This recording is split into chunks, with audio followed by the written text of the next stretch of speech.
Hey there Space Cat gang, it's me Jules with a video for my books and publishing playlist. If you're wondering if you should be self-publishing or traditional publishing, pin back your ears because I've got something to tell you.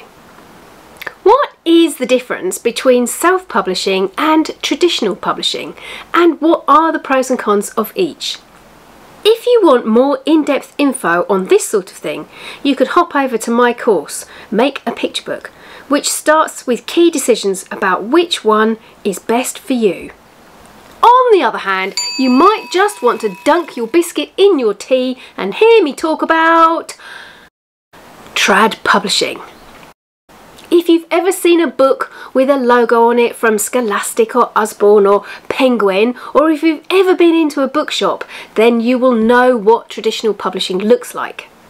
Somewhere in a city, or sometimes nestled in a little countryside town, there is a publishing company. It's a business. Remember that. If, and it's a big if, you get taken on by a publishing company, you might think all you have to do is supply the words and sit back and rake the money in. But no. It's in the company's interest that your story is a success.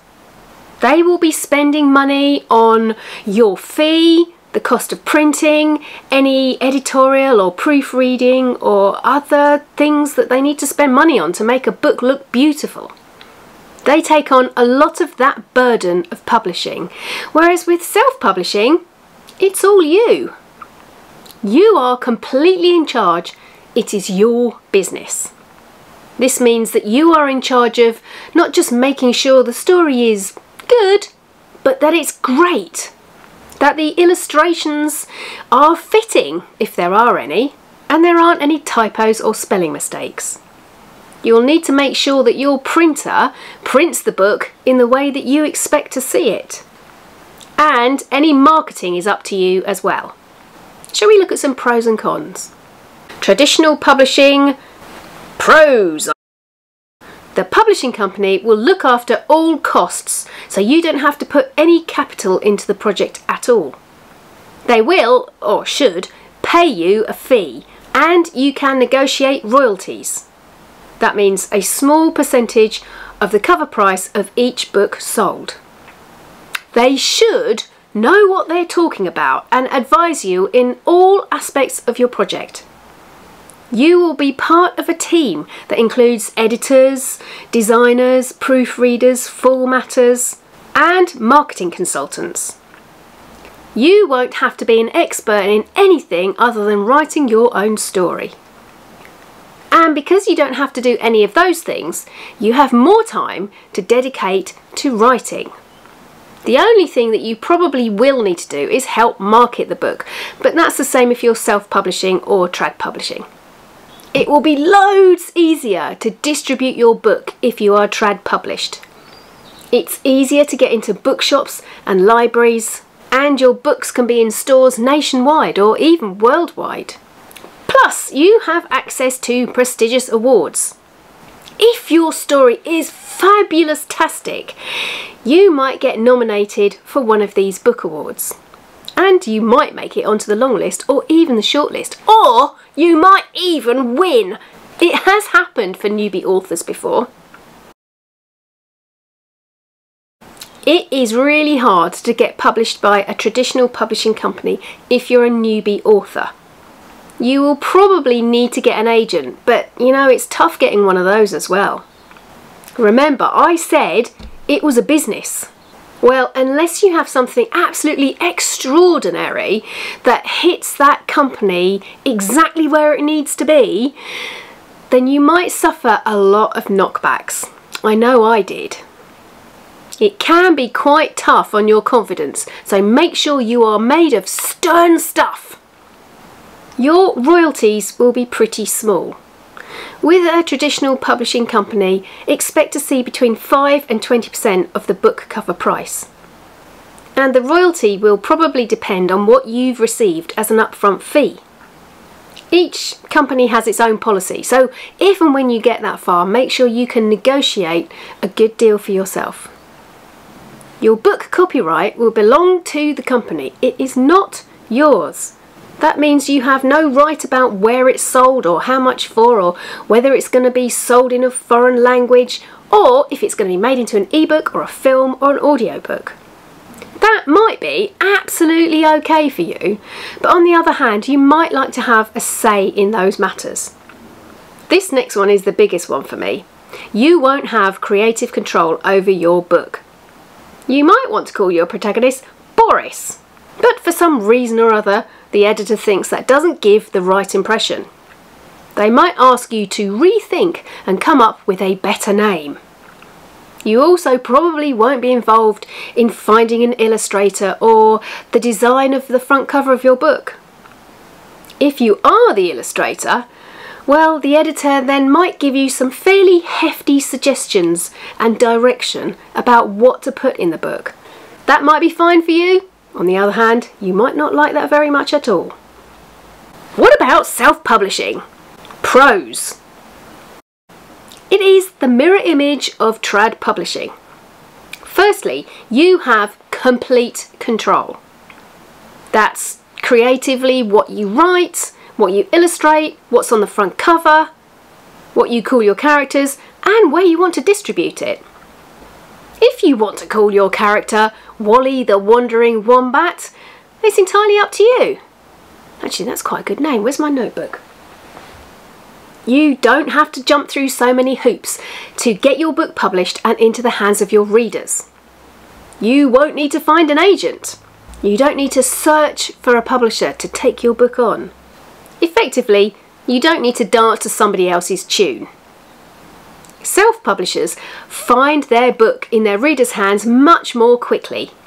You don't have to wait for up to a year for publication date, all because the endless rounds of meetings with editors or proofreaders or other members of the team. It's just you. You send it to a proofreader, or you talk to an illustrator about what you want. Less cooks spoiling the broth. If you self-publish, you'll be keeping most of the royalty. If you're using a print-on-demand service, say like Amazon, then you'll be keeping between 35 and 70% royalty. That is in stark contrast to the 5 to 20% that you would get with trad publishing. But do remember, of course, that they are spending quite a lot of money up front. When it's just you spending your money. Therefore, you get a better royalty. As the author and maybe illustrator, you keep the rights to your book.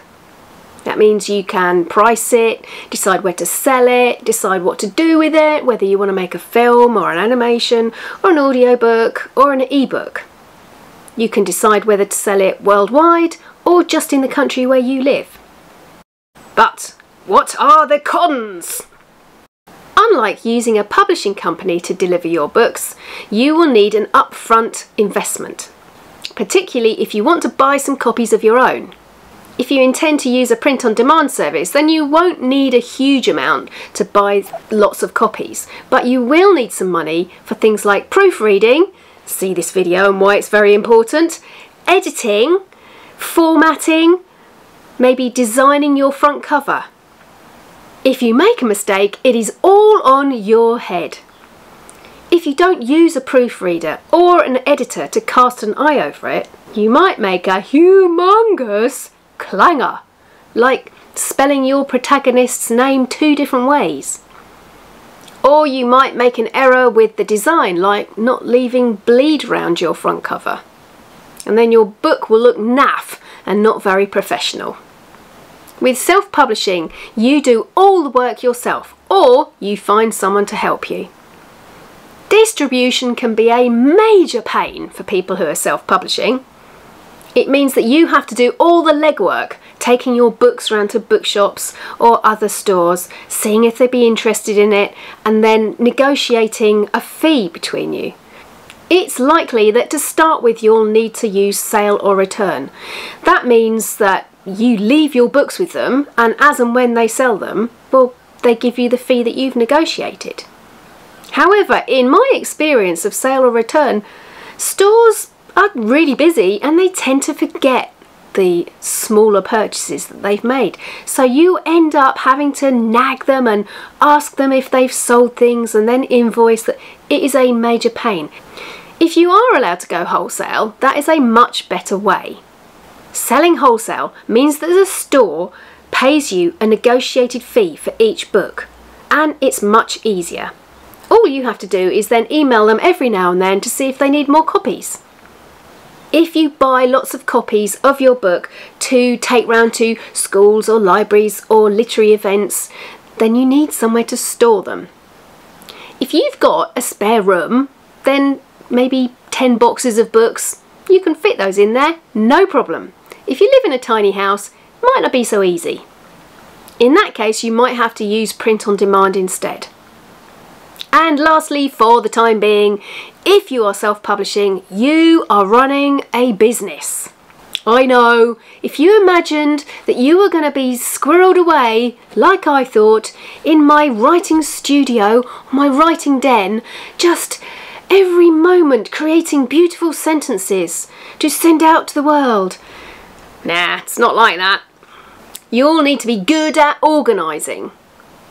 You need to keep track of all your stock. You need to make sure you can do your accounts. You need to be good at emailing and also dealing with difficult customers. Blah, blah, blah. All the boring stuff of running a business. Not wishing to end on a negative vibe though.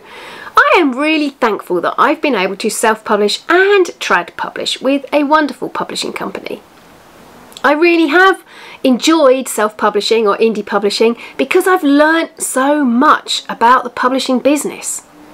And I really like being in control of what I do.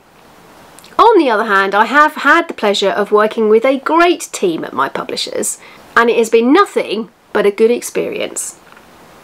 Hey folks, if you are as excited about books and art as I am, then you might be interested in these courses that will teach you what I know. Make a Picture Book Step by Step will help you go about writing, illustrating and publishing your own picture book. It's a comprehensive course starting with making your key decisions and takes you all the way to making your print ready copy. Do you need to know how to draw children or dragons or sea creatures? These shorter classes will help you do just that. Pop over to my website and see what's on offer. Go on, give it a go. I do hope that helps you make some decisions. Now I'm off to think hard about the elves and the shoemaker. Until then, I'm off to chew a chihuahua. I will see you next week. Nano nano.